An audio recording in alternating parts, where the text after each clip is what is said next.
Assalamualaikum warahmatullahi wabarakatuh.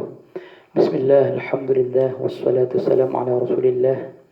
Allahumma salli ala sayyidina Muhammadin al-fatih lima ukhliq wal khatim lima sabaq nasiril haqqi bil haqqi wal hadi ila siratikal mustaqim wa ala alihi haqqa qadrihi wa miqdarihi al-azim.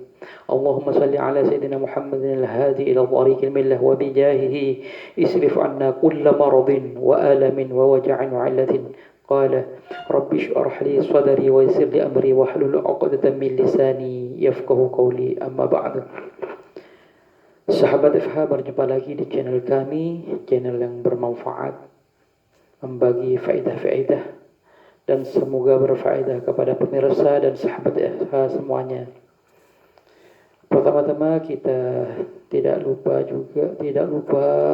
panjatkan puja-puji syukur kepada Allah Subhanahu wa taala, dan juga kita mengharap syafaat dari baginda Nabi Muhammad SAW. Semoga kita selalu dalam lindungan Allah dan dia terus diakui umat baginda Nabi mulai dari dunia sampai akhirat. Amin ya rabbal alamin. Sahabat Eva yang saya muliakan, kita meneruskan kajian seputar Ramadan bagian ke-14 kalau tidak salah. Ya, 14 ya. Sudah tak terasa sudah 14 hari kita berpuasa, tapi jangan patah semangat. Kita tetap bersemangat menunaikan ibadah puasa dan melaksanakan kewajiban-kewajiban, karena pahalanya berlipat ganda. Yang sunnah berpahala wajib dan yang wajib berlipat ganda sampai 70. Itu sangat luar biasa, dan gunakanlah di bulan yang suci ini terus beribadah kepada Allah Subhanahu wa taala. Amin ya rabbal alamin.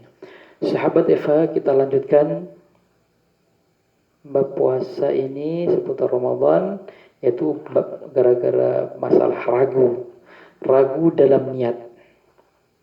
Langsung saja biar cepat paham para sahabat Eva.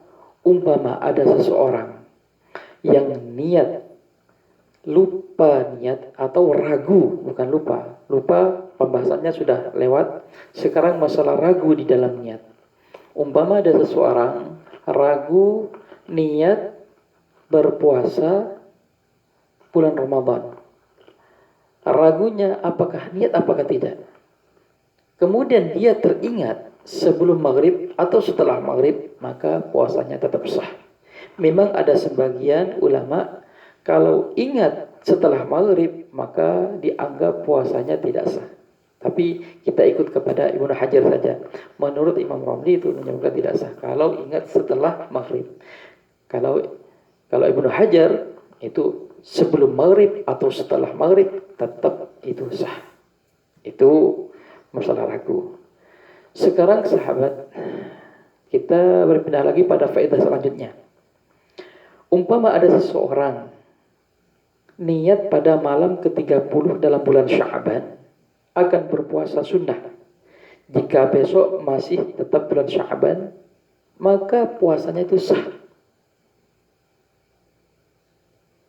Kalau memang terbukti itu bulan terbukti masih bulan Sya'ban, maka puasa sunnahnya puasa sunnahnya itu sah, puasa sunnah Sya'bannya. Tapi itu pun kalau puasanya mulai dari tanggal 15 biar tidak haram ya, biar tidak masuk pada contoh yang diharamkan berpuasa dimulai dari tanggal 15 atau bulan 1 sampai tanggal 30. Nah, akan tetapi para sahabat, kalau terbukti itu Ramadan karena niatnya tidak ada niat yang yakin, maka menyebabkan puasa sunnahnya tidak sah dan juga puasa Ramadannya juga tidak sah.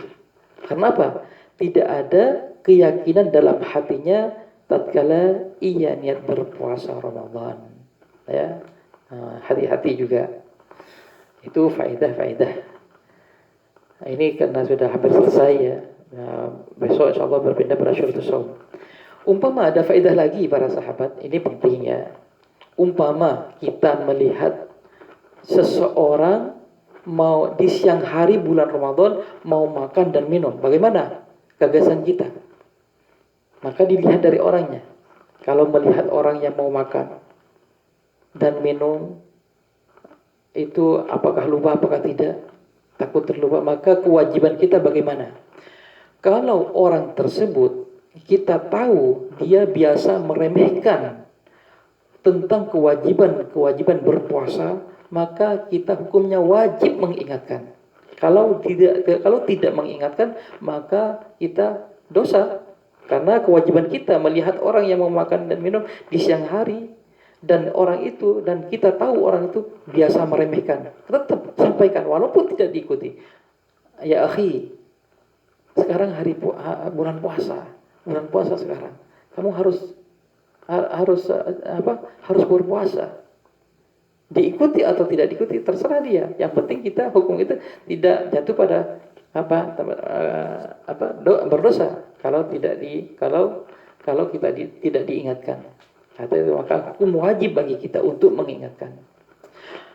Akan tetapi para sahabat kalau ada seseorang makan dan minum di siang hari bulan Ramadan, tapi kita tahu bahwasannya dia itu sebenarnya orang taat, tapi mungkin lupa, maka itu disunnahkan untuk mengingatkan. Ya, walaupun bagaimanapun kita kalau melihat orang yang makan dan minum, kita intinya begini, kalau kita tahu dia biasa meremehkan hukum kewajiban berpuasa, maka wajib untuk kita. Tapi kalau dia orang baik, orang biasa taat, tapi mungkin lupa maka kita disunahkan untuk minum. Hatta istri sendiri, umpama mau minum, anak kita sekarang puasa, itu disunahkan. Itu faedah. Selanjutnya para sahabat, bagaimana ini pendapat para ulama ya. Pendapat para ulama mengenai ukuran kewajiban dalam mengqadai bagi seorang yang tidak berpuasa di bulan Ramadan. Bagaimana? Ini saya bacakan dalam kitab Tuhfah Al-Bayan. Wa ikhtalafa al-ulama'u fihi kam yaqdi an kulli yawmin. Berbeda para ulama berapa yang harus diganti kalau kita tidak berpuasa Ramadan satu hari.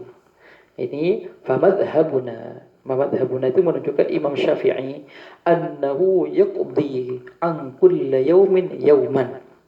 Menurut Imam Syafi'i tinggal mengqadai satu hari. Umpama kita tidak berpuasa satu hari, harus mengqadai satu hari menurut imam kita, tapi dosa besar kalau tanpa uzur. Ini menurut Imam Syafi'i, ya sudah tahu. Jadi kalau punya hutang satu hari, maka wajib satu hari, tapi dosa besar kalau tanpa uzur. Wa qala Rabi'ah, Imam Rabi'ah, menurut Imam Rabi'ah, yaqdi an kulli yawmin 12 yawman bi'adadi syuhuri sana. Menurut Imam Rabi'ah, itu satu hari kalau tidak berpuasa Ramadan, maka harus diganti 12 hari. 12 hari, bayangkan aja. Maka hati-hati.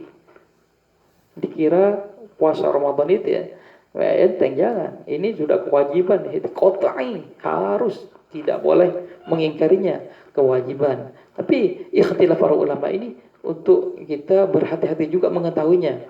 Menurut Imam Hanafi satu hari, menurut Imam Rabi'ah diganti 12 hari. Ini juga saya bacakan, wa qala Sa'id bin Musayyib yaqdi an kulli yawmin syahran. Menurut ini sahabat ya, Sa'id bin Musayyib ini termasuk sahabat. Beliau mengatakan kalau tidak puasa satu hari, maka harus diganti satu bulan. Bayangkan aja. Ini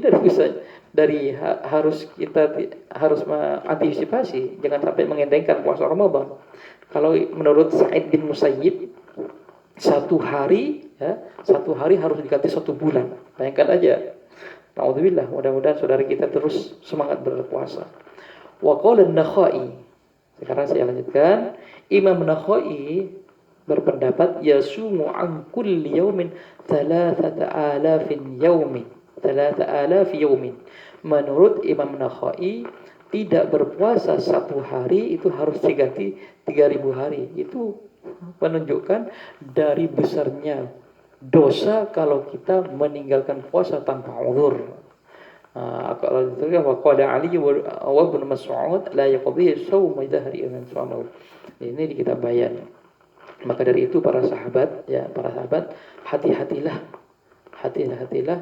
meninggalkan puasa tanpa uzur karena dosanya sangat besar sekali. Kita ajak saudara kita, keluarga kita, kawan-kawan kita, terutama sahabat Eva, pemirsa semuanya, kita ajak saudara-saudara kita untuk tidak meremehkan kewajiban yang dari Allah Subhanahu wa taala. Kita teruskan sekali biar besok berpindah bab ya. Ini berhubungan badan. Makan dan minum jika dilakukan tanpa disengaja. Menurut Imam Syafi'i tidak membatalkan puasa kalau lupa betul-betul. Menurut Imam Malik dapat membatalkan puasa meskipun bersetubuh makan dan minum dilakukan tanpa disengaja. Menurut Imam Malik itu tetap batal puasanya. Menurut Imam Ahmad radhiyallahu taala anhu berhubungan badan yang membatalkan puasa meskipun dilakukan tanpa disengaja. Adapun makan dan minum yang tidak disengaja maka hukumnya tidak membatalkan, seperti Imam Syafi'i. Beliau memang muridnya Imam Syafi'i. Tapi dalam ijtihadnya ada perbedaan. Ya. Ini juga ada faedah ya. Kemarin ada grup WhatsApp mengirim orang yang sholat kalau waktu sholat apa aja, sholat fardu, sholat sunnah, kalau bersujud dengan surbannya bagaimana hukumnya? Iya, memang menurut imam kita itu tidak sah sujudnya dan batal sholatnya, harus dibuka, harus menyentuh ini. Akan tapi kalau di sini kan banyak imam-imam sholat fardu di masjid kecil, kadang-kadang dengan kutuhnya itu tertutup, jadi ininya tidak menyentuh. Menurut imam beliau, Imam Ahmad, itu tidak batal. Wallahu a'lam. Semoga bermanfaat dan berjumpa lagi di besok di video berikutnya. Apabila ada kekurangan dalam penyampaian, dalam kata-kata kurang berkenan, saya minta maaf sebesar-besarnya. Akhirul kalam, wassalamualaikum warahmatullahi wabarakatuh.